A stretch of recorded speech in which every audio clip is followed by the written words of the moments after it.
Hello everyone, welcome to Drafting Archetypes with me, Sam Black. This week we're going to be talking about blue-black rogues, and before we get started, I'm just going to give a quick shout out and thank you to all of our patrons over at patreon.com/draftingarchetypes. So thank you Stephen, Byron, Michael, Arthur, Adrian, Matthew, Arn, Ray, Jack, Jonathan, Parker, Alex, Eric, Kevin, and Max. Very much appreciate your support. And without further ado, let's get into blue-black rogues, I suppose. This week we're going to start by talking about how you get into blue-black rogues, which is I think an interesting question, in that I think that there are more or less exactly two cards in the set where I first pick them and I'm like, okay, I want to draft blue-black rogues. And those are, of course, Zareth San and Soaring Thought Thief. Those are the two blue-black gold cards that are rogues that specifically ask you to have other rogues. So the 5-mana legend with flash, and you can spend 4 mana to do like a rogue ninja thing and get a thing from a graveyard, and the 2-mana 1/3 flyer that mills your opponent when you attack with rogue and pumps rogues, for those of you who haven't played any constructed or drafted this set very much. I assume that people are largely familiar with these cards. They're both extremely, extremely strong and very good reasons to draft rogues. Other than that, like those two cards would put me firmly into trying to draft rogues. All of the other good blue and black cards, there are a lot of good blue and black cards where it's like, okay, this would work well in a rogue's deck, maybe this would work best in a rogue's deck, but it doesn't work so exclusively well or so much better in a rogue's deck that I'm like, blinders on, rogues is what I'm about now. The closest things that make me want to go that way are like the other mill cards, so like Relic Golem, which is the 3-mana 6/6 that can't attack or block unless your opponent has 8 cards in the graveyard, and you can spend 2 and tap it to mill someone for 2. The 1/4 rogue, black 2 for a 1/4, you can tap another rogue to give it death touch when it damages your opponent, mill them for 3. I think that card's pretty strong. It's not like a card I'm like super thrilled to first pick, but it is a powerful card.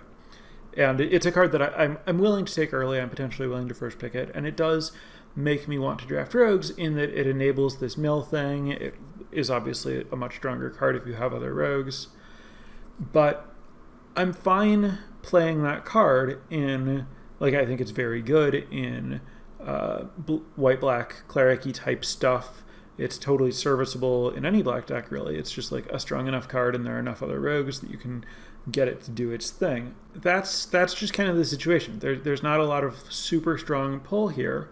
So this is in a spot that's really remarkably similar to me to what I was saying about blue-red last week, where for the most part you end up here because you're just drafting one of these colors, in my case at least probably blue, and then black is the other color, or if you started black for whatever reason, blue is the other color that you kind of end up shifting into because it's open.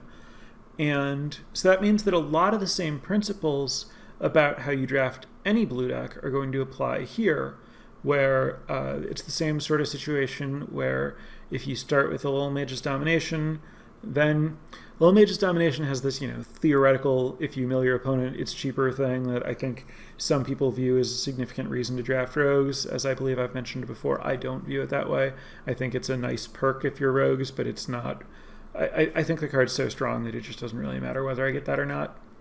And it's also like the fact that it's UUU to cast. The triple blue just means that you aren't casting it early enough that the discount really matters all that much, unless your opponent has some really big creature, in which case great, but that's like not the typical case that I find for this card. Basically, if you have that, you're on kind of the blue control, good spells, card draw, Tezim Royal Mage to get back your good spells kind of path, and that path can easily play with black just like it can play with anything else. Another way that you can end up here, well, obviously you could just start with one of the other early pick blue cards, like Into the Royal or Field Research, maybe even a Bubble Snare out of a pretty weak pack or something, and then just kind of take other generically good blue cards and find yourself here, and then just like end up there. Alternatively, maybe you first pick just like Deadly Alliance, some other reasonably strong black card, and then third pick you start seeing some of those strong blue commons, and you just shift in, and it's fine. It's a good deck to fall into rather than force, because the feature / bug with this deck, like, the weird thing about this deck is that I don't want to say all the cards suck, because they don't exactly. And I don't want to say none of the cards are any good, because there are good cards. But I don't feel like there are specific cards that are really high priorities for me. The way that, like, in red, I think it's super important if you're aggressive to get bug catchers, and in kicker, like in blue-green, I think it's super important to get field research. And like there are a couple other cards that just really stand, like in black-white, you really want Core Celebrant. In blue-black, I just don't feel that way. Don't specifically care about any particular comment. And the reason for that, as I have gone into further detailed study of this archetype, where I start like looking at what cards stand out to me and looking at kind of like what the natural curve is of cards that I like, what I realized is that basically there are a lot of 2-drops that I am happy to play and feel like are good in my deck, but none of them really stand out over any of the others. I'm talking like Expedition Skulker, which is the 2/2 for 1 and a B that you get Death Touch if you have another rogue. Pretty good in this archetype. Malakir Blood Priest, if you are kind of like aggressive and an archetype that doesn't have a lot of clerics, it's a good way to just do things that you're interested in doing. Skyclave Squid, generally a pretty strong card. Stonework Pack Beast, Tizim Royal Mage. These are all 2-drops that I'm pretty happy to have in my deck. The Bat. The Bat I want to talk about specifically a little bit, because I have talked before about how I'm really into the Bat, and this is the 1/1 flying lifelink with kicker, such that it becomes a 6-mana 3/3 flying lifelink. And I'm starting to come around to the idea that that card is very good in white-black and green-black, and not as exciting in red-black and blue-black. I talked before about how it's not that exciting in red-black because you kind of need things that hit harder and you don't care as much about the life gain, and it hurts a lot that it's not party.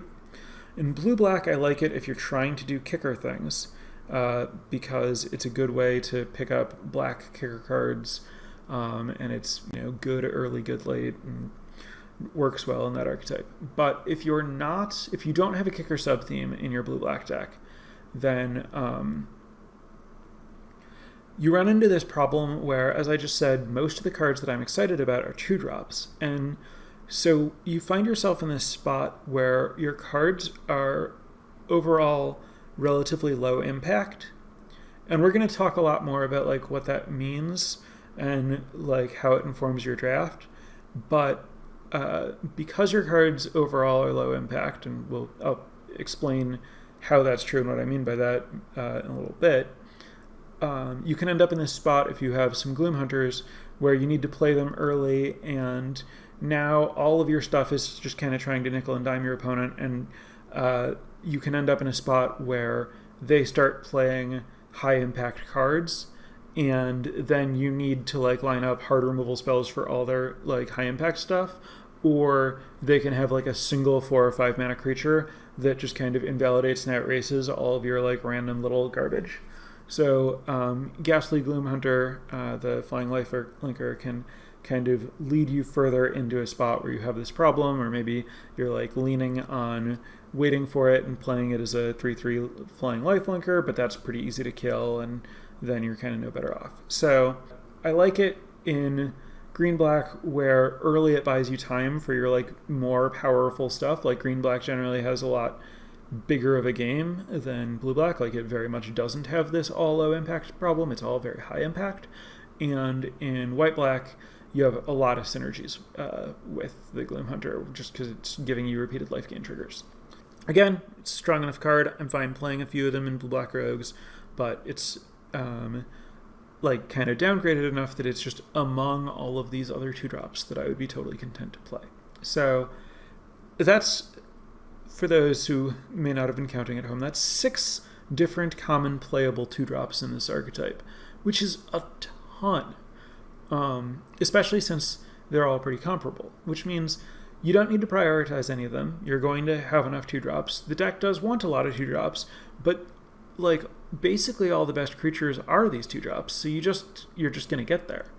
As far as things that don't cost 2 mana, I like Zulapart Duelist, which is the 1/1 flash for 1 that gives something -2 power and mills player for 2 with flash when it enters the battlefield. That's a card that I didn't play basically at all for my first many drafts in this set, and then I started playing with it more in aggressive blue decks and found that it played really well. So I do like it a lot when you care about things that it's doing and when you're getting into a lot of combat and when you're attacking a lot. It plays particularly well, obviously, with Expedition Skulker. And just generally, anytime you can trade it for like a 2-drop and then mill them for 2, you're 3 cards into filling your opponent's graveyard on a very cheap exchange that left you up a permanent. So it's a nice card. Obviously, it has the same issue as the Ghastly Gloom Hunter that I was talking about and all these other cards, where it's all very small ball. But it is a good small ball card. Then at 3 mana, I'm pretty into Nimana Skydancer, which is the...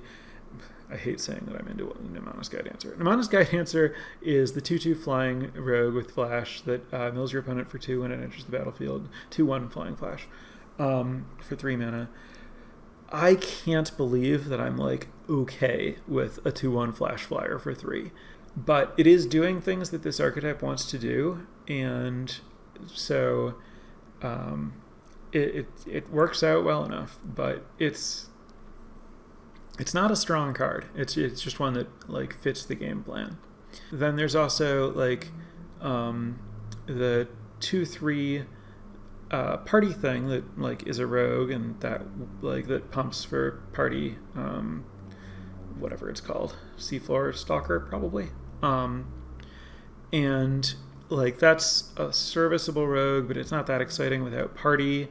And like there are like a variety of other 3 mana creatures that you can play, Skyclave Sentinel and stuff, but none of them are anything special at common. At uncommon, you're pretty happy about Relic Golem and the 1/4 rogue that I mentioned. At rare, you might even get the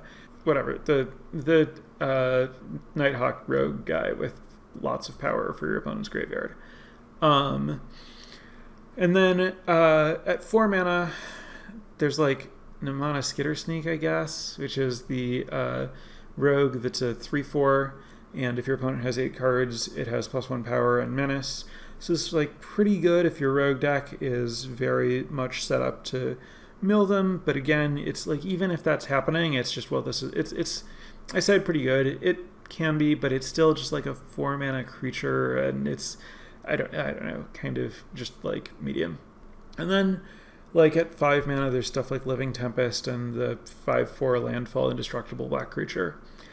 And all of this stuff is just fine, right? Like none of the cards that I mentioned are like really exciting. I guess there's also like the wizard that's like the 3/2 flying wizard that draws a card if it dies if you have another wizard. But black doesn't give you any wizards, so it's like pretty hard to get wizard stuff going. So the point is, this archetype has really strong uncommon and rare creatures, and then the common creatures are all deeply replaceable. Like it's just very, very hard to find a common creature that you're taking and you're not just like, well, this is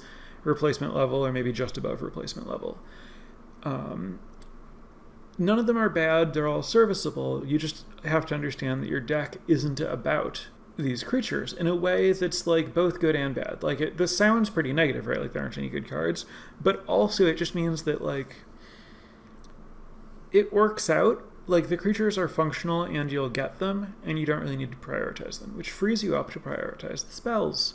Blue-black is very much a deck that's based on its spells. Those are the like kind of high picks and your good cards. There's a lot of good removal. So I mean, let me scale that back a little bit. In black, there's Deadly Alliance, which is very strong, probably one of the top commons for the archetype, despite the fact that you might only have rogue. It's pretty easy to find some other creature type. Make it cost 3 mana. At 3 mana, it's a pretty good deal. At 4, it's fine. At 2, it's great. But this will cost maybe like 3.5 mana in terms of like what you really spend for it on average, which is a totally good removal spell. And then there's like Vanquish the Weak and the 2 mana one, the sorcery that kills a creature or enchantment and makes you lose life. I think both of those cards are like fine, serviceable. I'm not super excited about either one of them. I think this deck can easily get in a spot where the life loss matters a lot, and Vanquish the Weak is, I think, relevantly narrow. I'm not sad to put either of those cards in my deck, but they're kind of like the creatures to me. There's a lot of interaction available in this archetype, and those 2 cards feel kind of like replacement level interaction to me. Subtle Strike I actually like a little bit more than I like those, which I think might be like a hot take or something that is like a little less common. But I do think that this archetype does really excel on just kind of getting in early and like doing these small ball exchanges and getting extra power on its flyers and kind of clocking the opponent that way and stuff. And so Subtle Strike plays well in that kind of game, but of course it also contributes to this, larger problem that I've been talking about, where maybe your stuff is too low impact and you can't, you end up getting overwhelmed. Blue, of course, also has a bunch of really good spells, good interaction in like Bubble Snare and Into the Royal, and Glacial Grasp works well here. You care about them, like milling them, and you care about like the tempo play. And then the other kinds of cards, like the other group, so there's like the interactive spells, and then there are the card advantage spells. Both of those groups are important. You want some of each basically in any kind of blue-black deck. And the card advantage commons are Field Research, which is the draw 2, kicker draw 3, Mind Drain, which is your opponent discards 2, loses a life, you gain a life, and you mill them, which is very good at, like, it puts 3 cards in your opponent's graveyard, so it's very good at filling their graveyard to turn on your stuff, assuming they had cards in their hand. And then Blood Beckoning, which is the raise dead with kicker to raise 2 deads. And one of my favorite little things going on in blue-black is the combination of Blood Beckoning and Tizim Royal Mage. I just always go for that, like the cute little, like, put some commons together to infinitely recur all my creatures, hypothetically, in theory, if my opponent will just cooperate and keep killing one, like, my creature that I need to bring back. I can't get enough of that in basically any limited format. But in this kind of, like, in this deck and format in particular, I think that that's a good way to turn your, like, little grindy cards into a thing that does something kind of big. It's not fast, it's not over the top, but it is, like, inevitable in a way that lets you compete with things that, like, basically it lets you compete with decks that have a higher curve than you. And I mean, just in general, the fact that these things have kicker makes your curve function as if it's a little higher, which lets you compete with a higher curve a little bit more easily. But here, when you're combining, like, a 6 mana thing and a 4 mana thing, and getting extra cards and potentially like getting back both extra creatures from the Blood Beckoning, and maybe you get like another Royal Mage in here or something, and you can start getting back Deadly Alliances. You can just start kind of doing a lot of whatever you want eventually in a long game. It sounds crazy to talk like this is what actually happens in games of Magic, but trust me, I do this kind of stuff. It does happen a little bit when this is the way that you play. So anyway, that's like certainly only one of many ways to approach like having a plan to win a late game, which is really like what I'm kind of getting at with this idea that your deck is going to be a bunch of like small ball stuff, and so you need like just deck building, and Magic in general is about having a narrative for your deck that like tells a story like we're going to do this and then this and I'm going to win because this happens. And I think that with rogues there are a few different narratives you can tell. Like maybe your narrative is basically like, I'm going to get in early, I'm going to attack, I'm going to play some tempo stuff, I'm going to play evasive stuff, I'm going to put you on the back foot, and then play things to like keep you off balance until I can like win with flying things and menace things and Malakir Blood Priest drains or whatever. Or it can go a completely different way. Maybe your story is, I'm going to answer all your stuff, and I have like a few different like mill engines, and one of these and I'm going to deck you. Like I have maybe a crab or two, maybe I have Maddening Cacophony, maybe I have just a lot of like random creatures that mill you for 2, and then Blood Beckonings to bring them back and mill you again. So you can like tell this, well, I'm just going to like trade off until your library's gone story. Or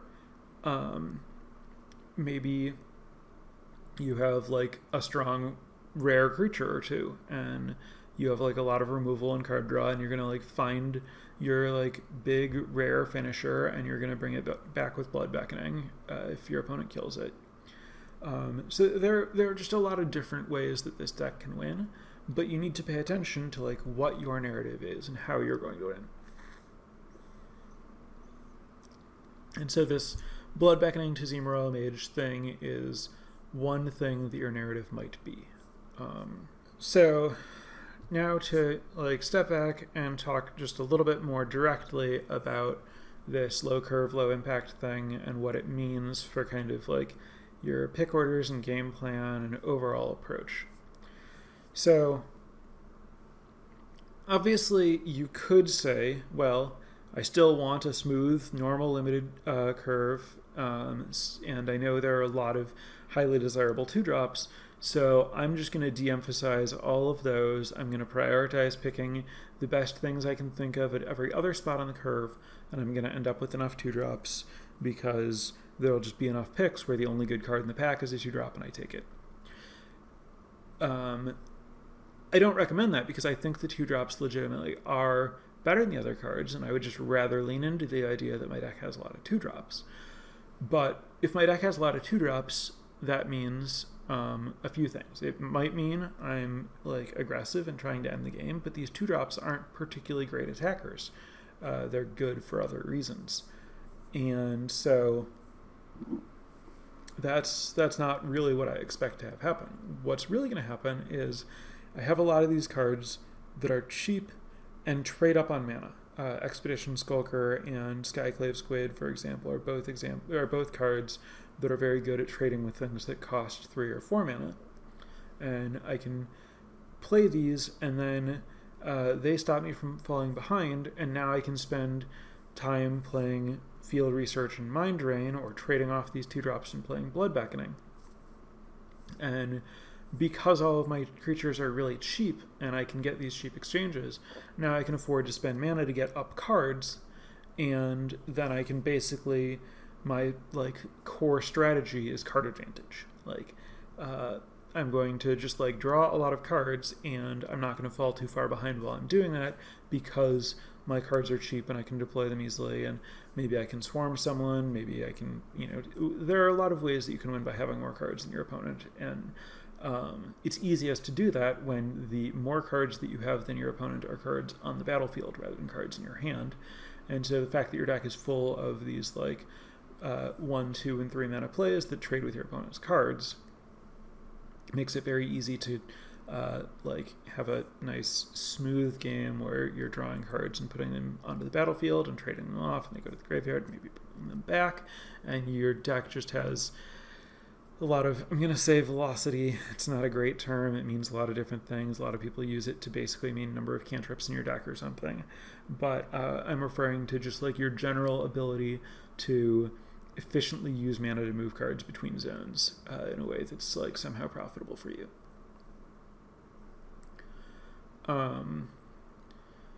So that is basically like my big picture story about blue-black. It's so to summarize, bring it all together, basically the way that I'm thinking about blue-black is your uncommons are really important. Powerful rares would also be really important. And these are important both because a lot of the commons are all very interchangeable and replaceable, but also it's very easy to play long games or games where you're seeing a lot of cards, which means that it's very likely that you'll draw any of your strong uncommons that you draft your deck around. In general, you're looking to play a very nickel and dimey small ball type game where you're making trades where you end up plus a 1/1 counter or plus a 1/1 creature or plus 2 mana on an exchange. Just like getting these little edges, having some hard removal or big tempo plays for your opponent's big stuff, and then closing the door either by milling your opponent out or like killing them with damage or whatever. So the deck is very much kind of about just like having the right mix of these common effects rather than having like a lot of your premium commons or something. And so that means that success is really based on identifying what your plan is going to be and drafting to make that happen, and like building a cohesive deck out of these like interchangeable pieces that you will see in reasonable numbers basically no matter what, rather than just kind of like hoping to spike a lot of the best cards. That's the way to put a positive spin on this archetype. Is there are a lot of serviceable cards that do relatively interchangeable things, and there aren't single commons that you're really reliant on. And so there's like a lot of flexibility here, and you have a lot of control in the draft because it's not just like about certain cards that everyone else is taking, and you just have to hope other people don't want them or a lot of them are opened or something. So that is the end of my lecture on blue-black. It's as you may have picked up from the fact that the cards that can go in blue-black but can also go in a lot of other archetypes, like the fact that I don't lean into blue-black when I have those cards means that I'm less likely to draft blue-black than a lot of the other things, just in terms of if you think about like the number of cards I might first pick that lead me down any single path. There are a lot of cards that cause me to intentionally draft something other than blue-black, and then it's only when I'm in that undefined space that I might end up slotting into blue-black rogues, but I could just as easily slot into anything else. So this is an archetype that I don't have a ton of experience with. I think it's fine, not amazing. I do like respect it a lot. I would say that more of the times that I've seen it win, it's my opponent beating me with it rather than me beating my opponent with it, just because my opponent's more likely to be playing it than I am. But so, you know, disclaimers about, even though we're really, really, really deep into this format, I don't think I'm an expert at this archetype in terms of actual practice, which is why I can say, you know, the nature of the cards is such that this is what it's about and you need to find the right balance and everything, rather than saying just like, this is the right balance, or this is, you know, I talked about there are these different paths that you can go down. And if I were more familiar with the archetype, I might say, and this path is way more likely to win than this path. But I would advise just consider your own experiences in terms of assessing which path is most likely to be effective. I don't have that answer. So that will wrap up my lecture for this week. Thank you, everyone, for watching, listening, engaging with this content on whatever platform you happen to be engaging with it on. And for those of you who are watching live but might not always be able to catch me live, you can find the nice, crisp, edited version either on YouTube if you like watching things, or as a podcast on whatever podcast network or app or whatever you are into. And for those of you who are listening, every Thursday evening at 8 p.m. Central Time, I record this live. You can come watch me flounder through it a little bit, see the unedited take, and participate in the chat where you can ask questions following up that will, of course, be available in the follow-up bonus episode where I answer questions. So, if you're not here live, tune in for that. And if you are here live, let's get some questions in here. Thank you for listening, everyone, and goodbye.